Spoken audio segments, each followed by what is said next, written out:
બોટાદ જિલ્લા પંચાયતના કારોબારી ચેરમેન સામે ફરિયાદ તો પ્રદેશ કોંગ્રેસ પ્રવક્તા મનહર પટેલે નિવેદન આપ્યું।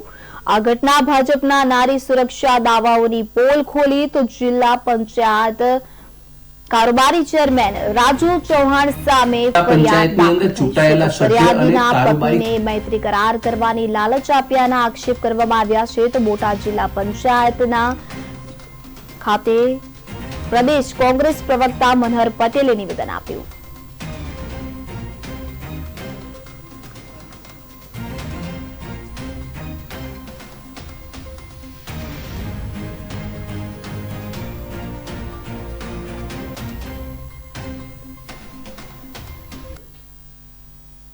બોટાદ જિલ્લા પંચાયતના કારોબારી ચેરમેન સામે ફરિયાદ નોંધાઈ।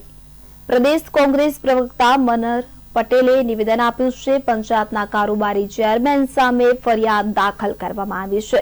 તો પ્રદેશ કોંગ્રેસ પ્રવક્તા મનહર પટેલે નિવેદન આપ્યું છે। આ ઘટના ભાજપના નારી સુરક્ષાના દાવાઓની પોલ ખોલે છે।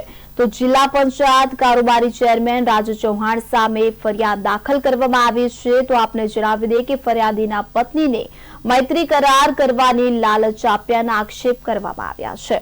બોટાદ જિલ્લા પંચાયતના કારોબારી ચેરમેન સામે કોર્ટમાં ફરિયાદને મામલે કોંગ્રેસ પ્રવક્તાએ નિવેદન આપ્યું। તો તેઓએ જણાવ્યું છે કે પ્રદેશ કોંગ્રેસ પ્રવક્તા મનહર પટેલે જે નિવેદન આપ્યું છે તેમાં તેઓએ જણાવ્યું છે કે આ ઘટના ભાજપ સરકારની નારી સુરક્ષા અને નારી સન્માન જેવા દાવાઓની પોલ ખોલે છે। સાથે જ ચેરમેનને તાત્કાલિક હોદ્દા પરથી દૂર કરવા માંગ કરી હતી।